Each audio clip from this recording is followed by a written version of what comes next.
Esensi dan isi dari iman itu sendiri. Tidak ada orang yang tak pengen sukses. LGBT kah, atau yang berzina kah, atau kebebasan seksual kah, ini termasuk orang yang melewati batas, kata Allah. Khusyuknya solat tanda sukses, memelihara solat tanda sukses. Mereka itu sombong.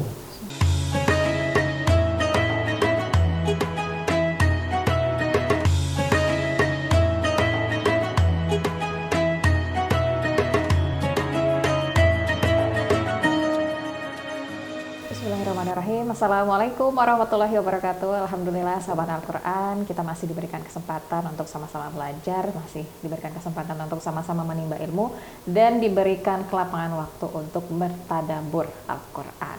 Nah, di episode kali ini sahabat Al-Quran kita akan bahas mengenai surah Al-Mu'minun, yang artinya adalah orang-orang beriman. Nah, kalau berbicara mengenai orang-orang beriman, kita pernah nggak sih berpikir gitu, apakah kita sudah termasuk orang yang sebenarnya memiliki iman yang paling baik begitu? Istilahnya adalah iman yang sebenarnya iman begitu, bukan hanya sekedar iman yang kita tulis gitu di kartu tanda penduduk kita itu ya.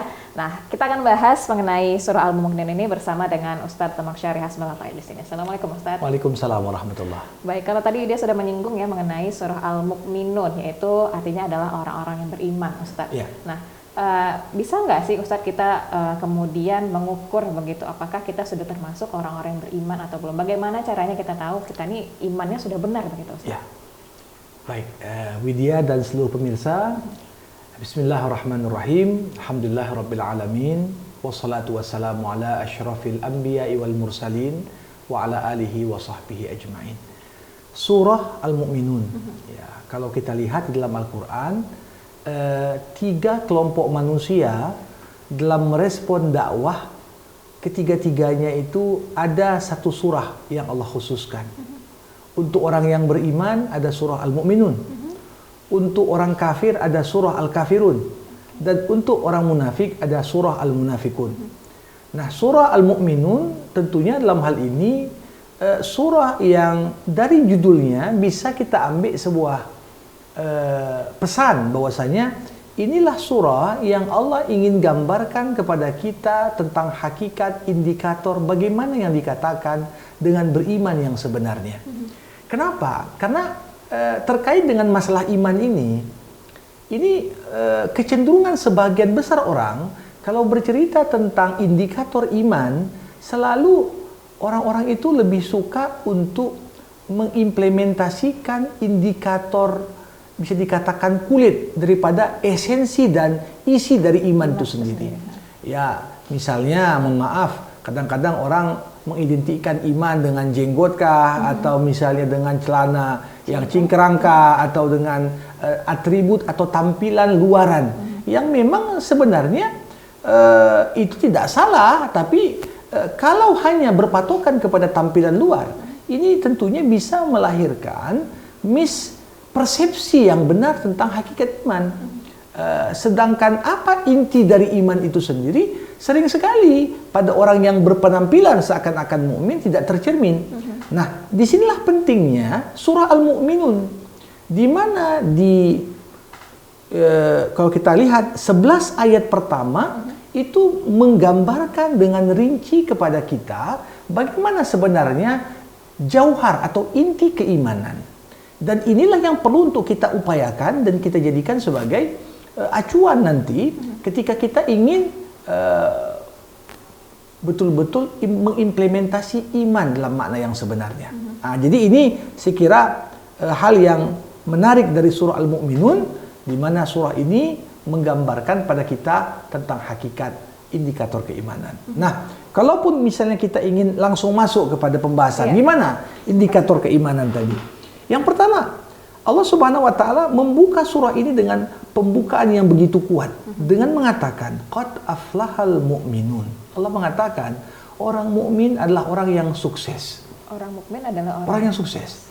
Sukses seperti apa itu? Ya, jadi sering sekali kalau kita tanya kepada semua orang, tidak ada orang yang tak pengen sukses. Ya. Hanya saja kadang-kadang indikator kesuksesan itu berbeda-beda.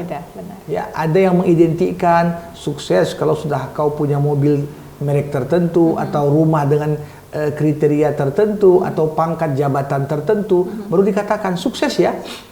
Padahal sebenarnya iman itulah kunci kesuksesan yang paling utama dari perspektif agama. Nah, bagaimana keimanan yang bisa membawa pada kesuksesan? Indikator pertama, alladzina hum fi salatihim khasyi'un. Mereka lah orang-orang yang senantiasa khusyuk dalam solatnya. Ya, khusyuknya kita dalam solat itu tentunya akan berimbas terhadap perilaku kita di luar solat. Solat itu mencegah dari perbuatan keji dan mungkar. Tak terbayang kalau seorang khusyuk solatnya tapi korupsi. Tak terbayang. Tak terbayang orang itu khusyuk solatnya tapi suka memandang yang haram. Tak terbayang seorang itu khusyuk solatnya kalau dia masih menahan hak orang lain. Jadi ketika dikatakan mereka itu adalah orang yang khusyuk dalam solat, maka khusyuk ini puncak dari dekatnya hubungan hamba dengan Tuhannya yang terbangun dengan solat. Tapi itu susah loh Ustaz. Tentu Pak. Makanya dikatakan sukses itu ketika kau merasa khusyuk dalam solatmu. Selama belum khusyuk berarti belum sukses sekali. Nah, begitu dia. Di sinilah yang perlu untuk kita ikhtiarkan. Kemudian walladzina hum 'anil lagwi mu'ridun. Sifat kedua, indikator sukses kedua itu apa? Orang yang beriman bukan hanya diperintahkan meninggalkan yang haram, meninggalkan yang makruh, tapi kita diperintahkan meninggalkan segala yang sia-sia dan tidak ada manfaatnya dalam kehidupan kita. Itu juga agak susah ya Ustaz. Jadi coba bayangkan 24 jam sehari semalam. Berapa waktu yang kita habiskan untuk ibadah? Berapa waktu yang kita habiskan untuk keluarga? Berapa waktu yang kita habiskan untuk masyarakat? Berapa waktu yang kita habiskan untuk diri kita masing-masing? Berapa persen dari waktu itu yang betul-betul jelas manfaatnya dan tidak sia-sia? Ini kan jadi coba bayangkan orang sukses itu dengan orang gagal sama-sama dikasih modal 24 jam sehari semalam.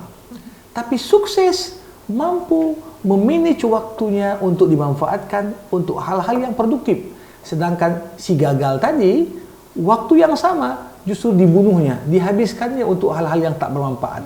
Berlalu waktu tapi tidak ada bertambah karya yang bermanfaat untuknya. Nah, ini dia. Yang ketiga, walladzina hum lizzakati fa'ilun. Mereka itu orang-orang yang senantiasa menunaikan zakat. Jadi sukses itu ketika engkau tidak hanya peduli kepada kepentingan dirimu, tapi engkau merasa apa yang Allah amanahkan kepada dirimu dengan solidaritas yang tinggi kita memberikan empati dan bantuan kepada sesama. Nah, itu perlu dikatakan orang sukses. Kemudian walladzina hum li furujihim hafizun. Orang sukses itu orang yang mampu memelihara kemaluannya. Jadi kalau kita perhatikan banyak orang di puncak karir jatuh sejatuh-jatuhnya. Salah satunya apa? Tak mampu menjaga kehormatannya. Ya, sekarang gratifikasi itu bukan dengan uang saja. Gratifikasi seksual pun ada. Ya, orang di atas bisa tergelincir gara-gara tidak mampu mengontrol nafsunya. Ya.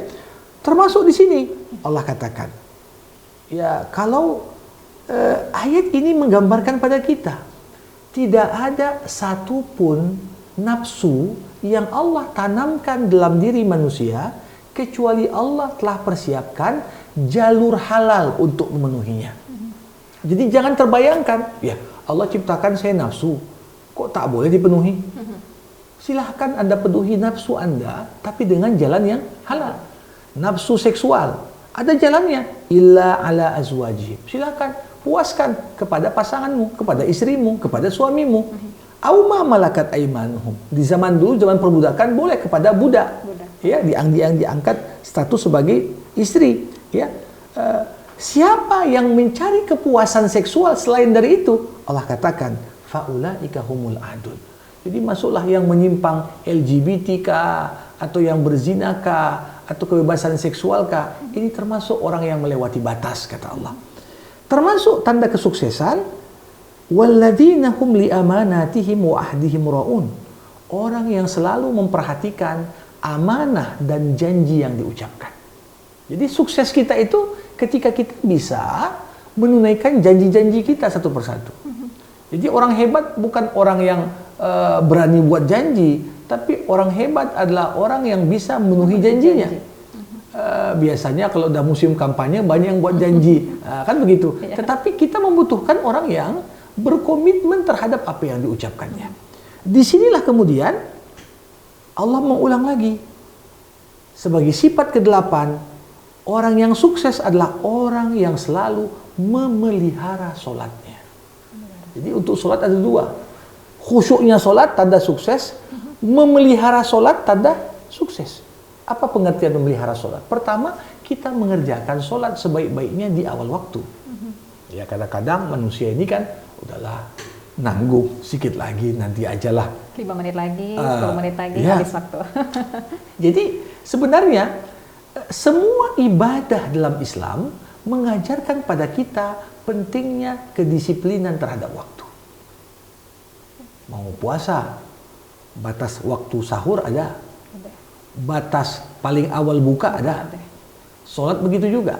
Haji begitu juga. Zakat pun kita disuruh untuk menghitung kapan wajib kau keluarkan, kapan berputar 1 tahun.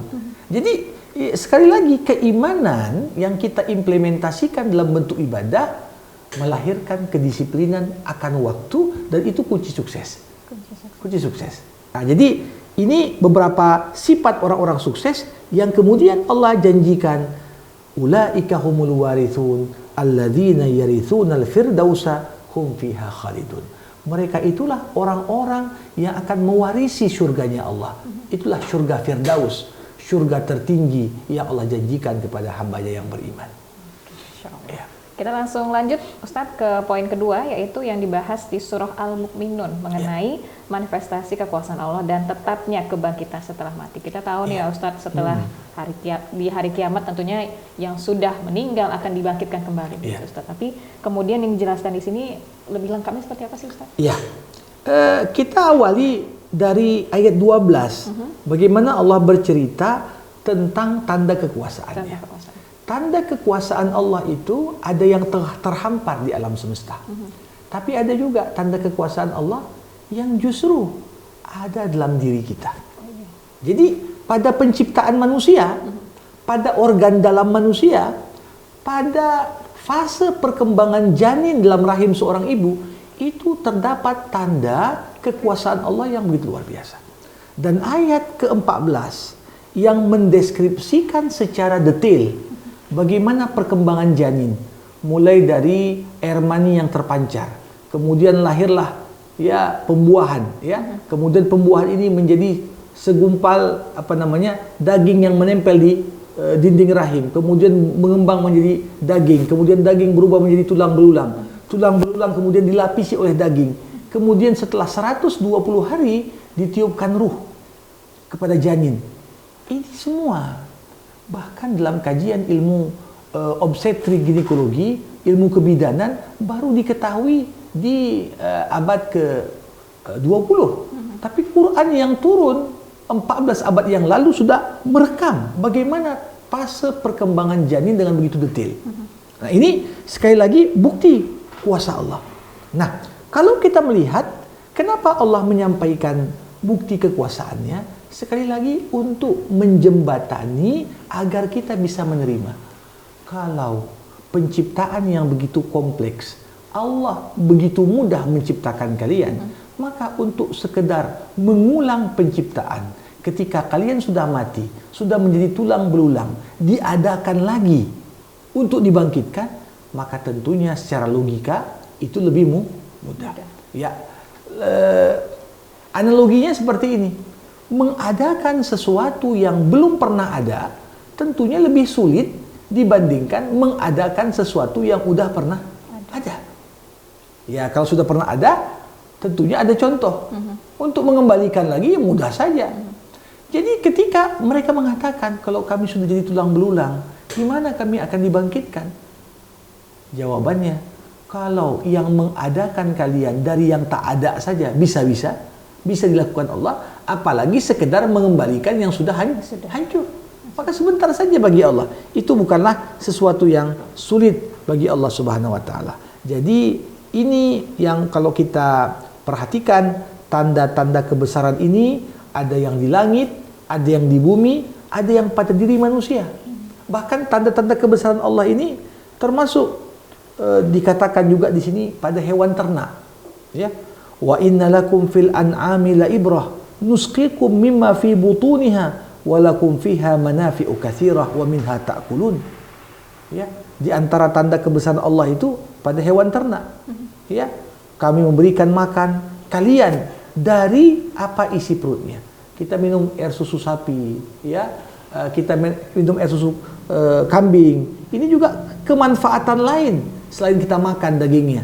Ini juga pertanda kebesaran Allah. Bagaimana Allah Subhanahu wa taala bisa kemudian menciptakan itu semua untuk kemudian mengajak kita memperhatikannya.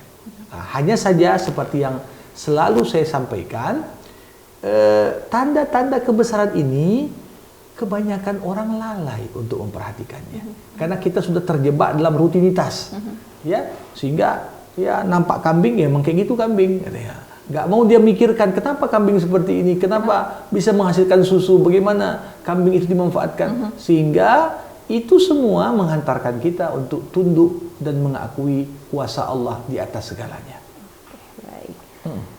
Lanjut Ustadz, ini yang menjadi poin yang tentunya menarik juga, yaitu mengenai dakwah para nabi ya Ustadz di dalam surah Al-Mu'minun ini. Nah, kalau udah kisah para nabi langsung muncul rasa penasaran ini Ustadz. Seperti apa nih Ustadz gambarannya? Ya, di surah Al-Mu'minun ini kalau kita perhatikan cukup banyak juga, walaupun tak sebanyak di surah Al-Anbiya sebelumnya, nabi-nabi yang disinggung di sini. Lebih kepada segmen cerita yang berkaitan erat dengan dakwahnya para nabi.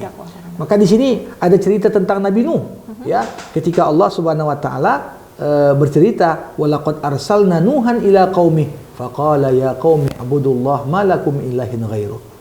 Kami telah utus Nuh kepada kaumnya. Kemudian dia berkata, "Wahai kaumku, sembahlah Allah, tidak ada Tuhan selain dirinya." Nah, di sini menunjukkan kepada kita bahwasanya kewajiban dakwah itu ada di pundak setiap dari kita. Dakwah itu adalah fardu kifayah.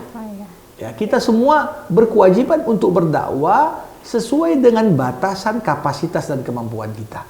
Nah, jadi tentunya yang bisa berceramah dengan ceramah, kalau yang bisa memberikan contoh ya dengan contoh, kalau bisa dengan kebijakan ya dia berdakwah lewat kebijakan yang dibuatnya. Ini semua bagian dari itu. Nah, kalau kita lihat di sini disinggung juga bagaimana dakwah ini pun terkadang ya tidak boleh seorang itu putus asa dalam berdakwah. Seperti yang dihadapi oleh Nuh. Berdakwah ratusan tahun, tapi yang beriman hanya kelompok itu saja, tak bertambah. Bahkan bisa dikatakan di sini selalu dakwah Nuh itu dihadapi dengan pendustaan demi pendustaan. Hingga pada akhirnya apa? Turunlah keputusan Allah bahwa yang mendustakan Nuh akan tenggelam. Termasuklah putra dari Nuh itu sendiri. Nah, jadi dan di sini digambarkan beberapa doa yang dibaca oleh Nuh. Nah, dan doa ini termasuklah disunahkan kepada kita untuk membacanya kalau kita sampai di sebuah tempat setelah melewati perjalanan yang cukup jauh dan melelahkan. Rabbi anzilni munzalam mubaraka wa anta khairul munzilin. Ya Allah, turunkanlah aku pada kedudukan yang penuh berkah dan Kaulah sebaik-baiknya yang menempatkan seseorang pada posisinya. Nah, jadi ini termasuk cerita juga di sini tentang selain Nabi Nuh ada Nabi Hud juga dengan kaumnya, ya, kaumnya Ad. Kemudian ada Nabi Musa dan Harun. Bahkan di sini kalau kita melihat cukup panjang juga ketika Allah Subhanahu wa taala bercerita kepada kita mengenai Nabi Hud. Nabi Hud ini kan diutus ke kaum Ad, kaum yang fisiknya paling kuat yang pernah ada di muka bumi. Sedangkan Musa dan Harun diutus kepada penguasa yang paling zalim di muka bumi. Itulah Fir'aun. Tapi di sini bagaimana walaupun ya siapa yang melihat Fir'aun ini mungkin pesimis dari awal. Macam Fir'aun ini didakwahi 1000 kali pun tak akan berubah kan begitu. Tapi kewajiban kita adalah mendakwahi. kita diminta untuk berikhtiar, sedangkan hasil biarkan Allah yang urus. Jadi kebanyakan orang ya berpikir langsung kepada hasilnya gimana. Ya, ini yang dilakukan oleh Musa dan Harun. Ya, walaupun mereka tahu pasti Firaun akan sombong, akan didustakan dakwah mereka, bahkan mereka juga terancam nyawanya, tapi ini adalah bagian dari prosedur yang harus dilakukan, bahwasanya Allah tidak akan menurunkan azab kepada satu kaum sampai tegak hujah atas mereka. Tegak hujah artinya apa? Allah kirimkan memang yang berdakwah, menceramahi, menyampaikan kebenaran. Kalau tidak juga beriman, barulah Allah sudah turun tangan untuk menurunkan azab. Itulah inti dari kisah-kisah dakwah Nabi tadi. Nah, Ustadz, selanjutnya ini kita akan membahas mengenai sifat orang kafir dan perbuatan mereka. Dijelaskan sifat-sifat orang kafir itu seperti apa, Ustadz? Kalau tadi kita membahas sifat-sifat orang beriman, ini sekarang sifat-sifat orang kafir, Ustadz. Ya. Seperti apa? Kebiasaan Al-Quran, memang Al-Quran itu tidak pernah menceritakan tentang satu kelompok, kecuali akan digandingkan dengan bercerita tentang lawan dari kelompok itu. Kenapa? Karena satu sifat itu baru nampak jelas hakikatnya ketika kita sandingkan dengan lawannya. Baru tahu kita mana putih dengan sebenar putih kalau disandingkan dengan hitam. Nampak kontras. Ya, begitu juga cerita mukmin nggak sempurna kalau nggak cerita tentang kafir. Nah, mulai dari ayat 63 Allah mengatakan di sini bagaimana orang-orang kafir itu bal qulubuhum fi ghamratin min hadza walahum a'malun min duni dzalik hum laha amilun. Ya, jadi orang-orang kafir itu hati mereka sudah dipenuhi dengan penyakit yang membuat mereka itu terhalang dari menerima kebenaran. Nah, kebanyakan mereka itu apa? Ayat-ayat Allah disampaikan pada mereka. Orang-orang kafir itu jangan terbayangkan mereka itu nggak pernah sampai kepada mereka dakwah. Tidak.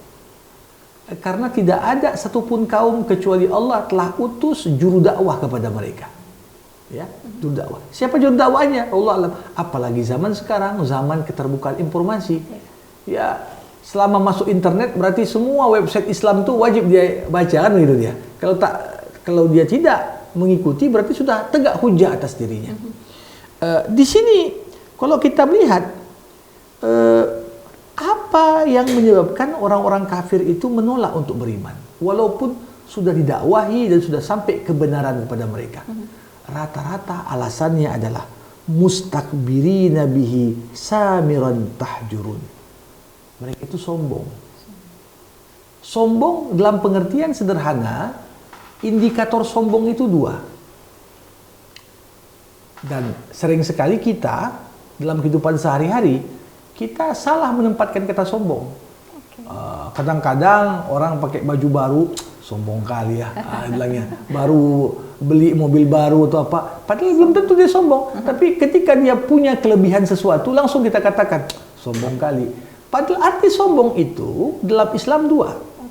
Pertama, al-kibru batarul haq. Sombong itu adalah ketika kita menolak nyata-nyata kebenaran yang telah sampai pada kita.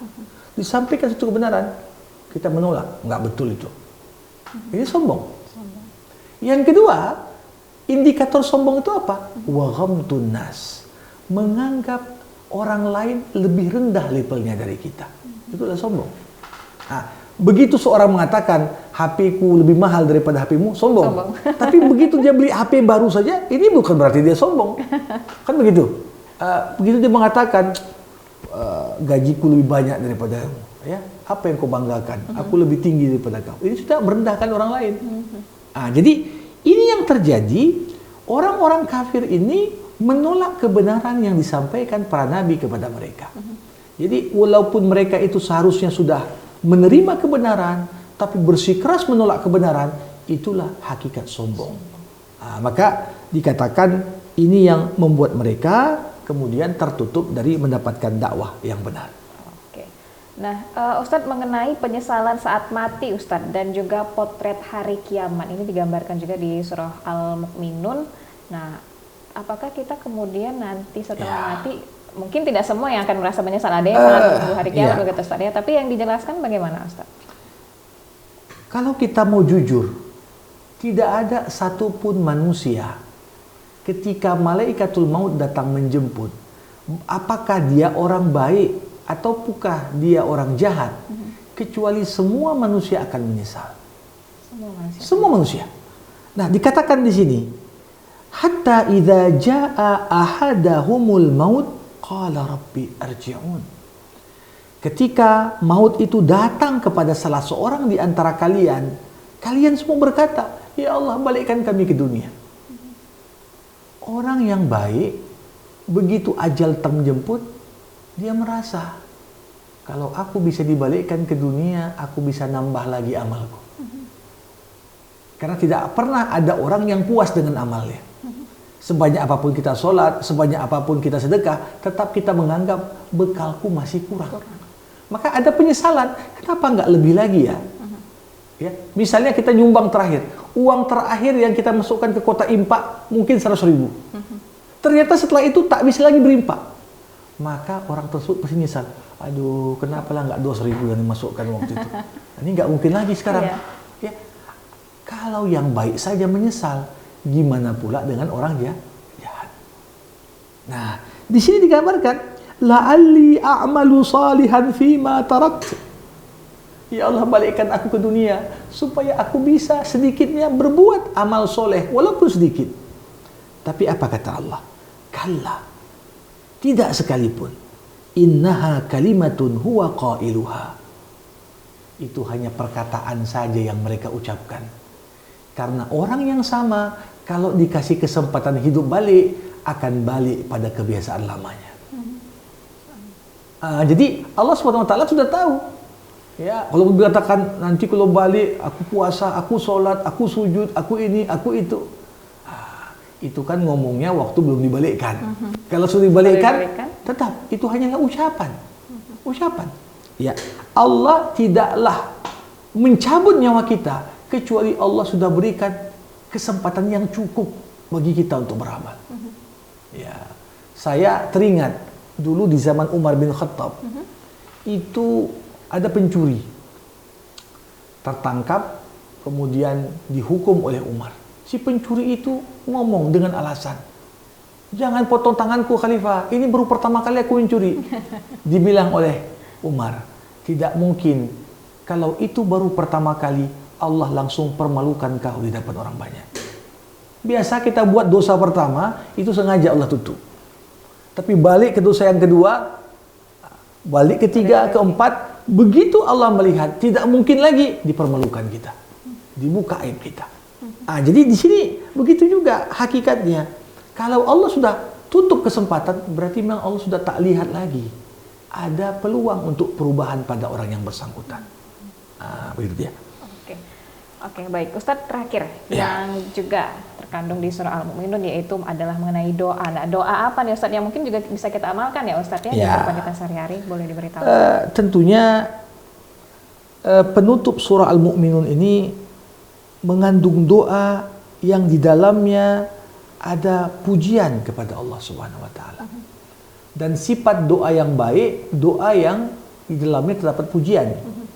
Ibarat kalau seorang anak saja mau minta sama orang tuanya, ya boleh jadi ya makin baik kita memuji, makin cepat cair proposal begitu.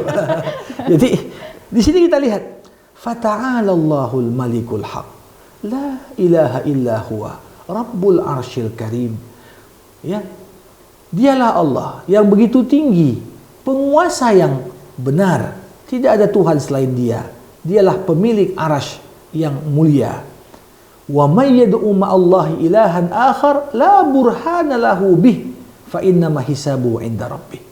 Siapa yang berdoa kepada selain Allah, ya Allah katakan la burhana lahu bih, maka enggak ada bukti baginya. Artinya apa? Yang kau lakukan berdoa kepada selain Allah itu amalan sia-sia.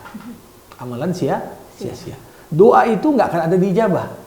Bahkan berdoa kepada selain Allah itu jadi dosa dan dosa besar karena kita menghambakan diri kepada selain Allah.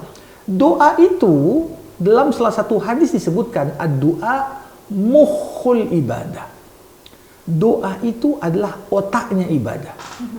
Jadi bisa kita pahami kedudukan doa di antara semua amal-amal ibadah yang ada. Doa ini ibarat otaknya ibadah. Kalau ada komputer atau laptop, ini menentukan prosesornya, otaknya. Ya, jadi kita ini baik atau enggak sangat terlihat dari bagaimana cara kita berdoa kepada Allah. Ya. Dan Allah Subhanahu wa taala menutup surah ini dengan doa. Waqul rabbighfir warham wa anta khairur rahimin. Di antara doa yang paling indah yang diajarkan Allah kepada kita. Rabbighfir warham. Tuhanku, ampuni dosaku, sayangi aku, wa anta arhamur rahimin. Dan engkaulah sebaik-baiknya yang maha menyayangi. Jadi ujung-ujungnya adalah kita sebagai makhluk yang lemah, tidak ada pengharapan kita kecuali berharap kepada rahmatnya Allah.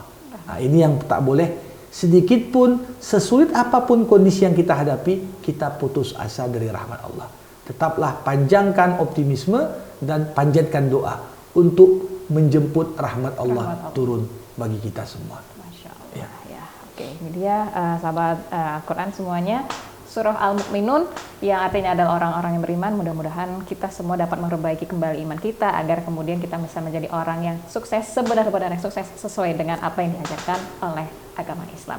Baik, kita tutup sampai di sini. Wabillahi taufiq wal hidayah. Wassalamualaikum warahmatullahi wabarakatuh.